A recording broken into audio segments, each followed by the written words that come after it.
அஸ்ஸலாமு அலைக்கும். Hi friends, எல்லாரும் எப்படி இருக்கீங்க? இன்னைக்கு என்ன வீடியோ போட போறோம்னு பாத்தீங்கன்னா, நம்ம ஆல்ரெடி சொல்லிருந்தோம் எக்ஸ்போ கண்டக்ட் பண்றோம்னு சொல்லிட்டு. இப்போ கொஞ்சம் ஹெல்த் கண்டிஷனால டேட் மட்டும் தான் சேஞ்ச் பண்ணிருக்கோம். மத்தபடி எக்ஸ்போ சேஞ்ச் பண்ணல. அதே பிளேஸ்ல தான் போட போறோம். மறக்காம நம்ம கஸ்டமர்ஸ் எல்லாமே டேட் நோட்டீஸ் பண்ணீங்க. மே 16ஆம் தேதி சனிக்கிழமை அதே அல்லூர் மஹால்ல நம்ம இன்ஷாஅல்லாஹ் நாகூர்ல போட போறோம். உங்களுடைய சப்போர்ட்டை இந்த ஹலிமா ரெமிஸ்க்கு நிறைய கொடுங்க.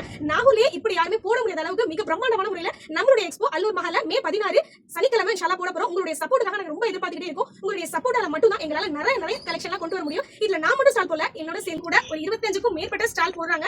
ஒவ்வொரு ஸ்மால் என்டர்பிரனருமே சரி இதுல போட்டு அவங்களுடைய திறமையை காட்டுறாங்க. இன்ஷாஅல்லாஹ் இது உங்களுக்கு ஒரு பெரிய வாய்ப்பா இருக்கும்னு நினைக்கிறேன். இப்போ நமக்கு வரப்போறது பாத்தீங்கன்னா ஹஜ் பெருநாள் வருது. அதுக்கேத்த நீங்க பர்ச்சேஸ் பண்றதுக்கு இது ஒரு பெஸ்டான பிளேஸா இருக்கும்னு நினைக்கிறேன். மே 16 சனிக்கிழமை நம்மளுடைய அல்லூர் மஹால்ல நாகூர்ல போட போறோம். வெளியூர்ல வர எல்லா கஸ்டமருமே கண்டிப்பா நம்மளுடைய ஸ்டாலுக்கு வந்து நீங்க மன திருப்தியோட பர்ச்சேஸ் பண்ணிட்டு போவீங்க. கண்டிப்பா அந்த நம்பிக்கை எங்களுக்கு இருக்கு. உங்களுக்காக நாங்க கண்டிப்பா வெயிட் பண்ணிட்டே இருப்போம். நிறைய கலெக்ஷன் கூட இருக்கும். மறந்துடாதீங்க, நம்மளுடைய எக்ஸ்போ டேட் பாத்தீங்கன்னா மே 16 சனிக்கிழமை அல்லூர் மஹால்ல நாகூர்ல போறோம். இதோட டைமிங் பாத்தீங்கன்னா காலையில 10 மணில நைட் 9:30 மணி வரை இந்த ஸ்டால் நடக்கும். இன்ஷாஅல்லாஹ் உங்களுடைய சப்போர்ட் எங்களுக்கு கொடுங்க. எல்லாரும் குட்டீஸ்லாம் வீட்ல விட்டு வந்தாங்க. குட்டீஸ்லாம் கூட்டிட்டு கண்டிப்பா நம்மளுடைய எக்ஸ்போக்கு வாங்க. இதுல பாத்தீங்கன்னா நிறைய கேம்ஸ் வந்து ஃப்ரீயா நம்ம கண்டக்ட் பண்ணிருக்கோம். அமௌண்ட்க்கும் நம்ம கண்டக்ட் பண்ணிருக்கோம். கண்டிப்பா உங்களுடைய குட்டீஸ்க்கு இது ஒரு லீவ்ல ஒரு பெஸ்டான பிளேஸா இருக்கும்.